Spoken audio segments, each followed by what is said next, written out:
Good morning, Charlie. How are you? Are you going to help in the video today? Off. Don't jump up on me. You get me all dirty. Don't want dirty pants. Not this early in the morning. You're leaving footprints all over. That's okay, though. Just cleaning up here, folks. Getting ready to make a little video for you. Hello, folks. I'm Richard. I'm a certified professional photographer and have been since 2022. I began my career in 1956. Now you may find that's hard to believe, but yes, I bought a camera for $10 from Sears Roebuck and Company. Long time ago, a box camera, a Tower camera is the brand name, and I had used my mother's camera a few times before. But this is when the seed was put in my brain to become a photographer. I'm not there yet, but I'm trying. Even as an old man, I'm still trying. I'm also a YouTuber. I have a couple channels about beekeeping. My wife suggested, because one of the videos I made was where I just said, I'm going to check my camera focus to begin the camera. And then I made a couple jokes. She liked that, and she said, you should make a photography video. This is the beginning of my journey into photography as a YouTuber. And I hope you find it. You really like this, because it's one of my favorite subjects. Let's talk about lighting. When I first started this video, I had a couple strobe lights and the incandescent light above, and I have a little bit of window light in here. So a mix of different lights makes a lot of difference in your white balance. And I haven't quite got this down right. So this time I'm just using incandescent light. And it looks to me like I need to change something on my camera. There's a lot of things I can do with still photos to make my white balance correct. But video, that's something all new to me. So I have to change things up and see if I can't get it right. And eventually I'll learn about how to do video with artificial light. But at this point, it's trial and error. If you know how to do this, you might give me some hints down in the comments. I sure appreciate that. Once again, I've changed that light, and I have the incandescent light on, but I hadn't set my white balance on my camera. So I decided, well, I'll try A1. Well, I actually spun through all the different white balance to see which was best. And I think maybe this is it. I'm not sure, but it's A1. So we'll see. Now, another thing we do in still photography is we use a reflector, a white reflector, to set our white balance with. With video, I don't know whether it's going to work or not, but I suspect it might be helpful to have it in here so in the future I can come back and look at it and see if I can make that adjustment.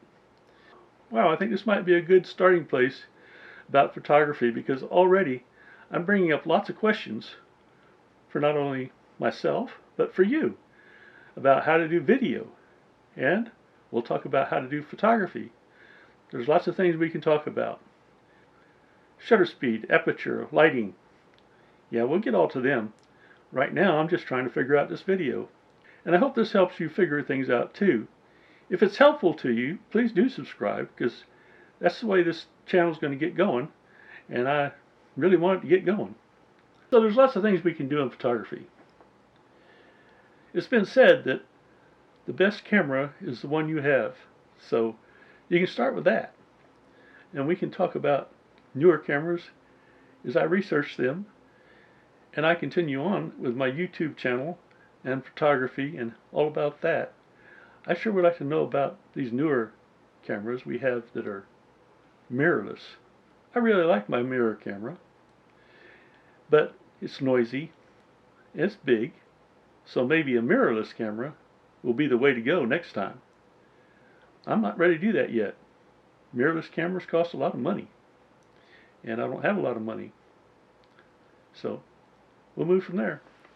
Well, I must admit I wasn't prepared to do this morning, but you know, it sounded like such a good idea.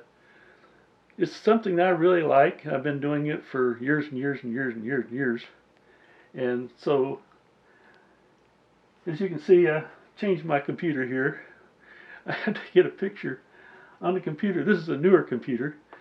And I had to get a picture that I could put on here, and the old computer just was so slow. That's like a 2011 model or something like that. This is a 2024 MacBook Pro that I got not too terribly long ago. And I don't have my hard drives hooked up to it, so the pictures aren't there. I really haven't had time to put much on this computer at this point. I've been using my older iMac, which is 2015, and it's great for editing, but now they've stopped maintaining it, so it's harder to do all the editing, and I'm probably going to get another iMac before long. But this is a picture of Charlie, and I may use him in some of my future videos so that I can talk about pet photography. Charlie's 2.5 years old. We got him as a puppy, and he's a lot of fun, but he's a lot of trouble too. So, hey, I don't know. If you enjoy this movie, if you would enjoy this video, please do subscribe, and maybe I'll be a little more prepared. This was kind of a spur-of-the-moment thing. My wife said, why don't you do a YouTube channel about photography? So, yeah, I'm pretty good at still photography. However, video, I'm learning every day. I've put up about probably 125 long form videos on my other channel, Richard Hyatt Beekeeping. I'm working hard on that, but most of it is done outside, so I don't have to worry about light balance. I can just set it for shade or sunshine, whatever. But when you get inside, it's a whole different story. And that's what we'll talk about as far as still photography, because a lot of still photography, particularly on portraits, are done with artificial light. And you get into a whole lot of other things in there, a whole different gamut. Like I said, I hope you enjoy this. This is my first one, and I hope to do better next time. Maybe I'll do it out in the sunshine. I don't know. We'll figure this out. We'll work on it together. And hey, if you have a video about YouTube and how to do photography and video, I would love to watch it. So please do put it in the comments. Yeah, I need to learn everything I can about video because it's a whole different subject. And I still like still photography. I've probably traveled 25 workshops around the country over the years. Since 2014, when I discovered artificial light photography while taking a workshop with Professional Photographers of America. Since then, I've traveled all over the United States, taking photos, learning how to do artificial light with Professional Photographers of America. And I was certified in 2022. Photography has really changed, so it's been tough since the pandemic for photographers to make a living. It was a real shake-up in the business because you couldn't get close to people. Things got a lot tougher for photographer because portrait photography has kind of got out of vogue because everybody's got their little cell phone and they take little pictures. And, technology changes. And that's one of the things I had with that other computer I had here just a few minutes ago. It's just slow because the software has changed so much over, 10 years or more, 12, 14. So you want to take this in consideration when you're doing photography for the future generations that, we don't have CDs anymore. And photography is going to change. So if you can put something solid on the wall, then you can have something that's going to last 100 years. That's right, 100 years. So it's probably a good idea to think about that. And thank you for watching. Please do hit the subscribe button. And I've enjoyed making this, and I hope to make a whole bunch more. Thanks again. See you next time.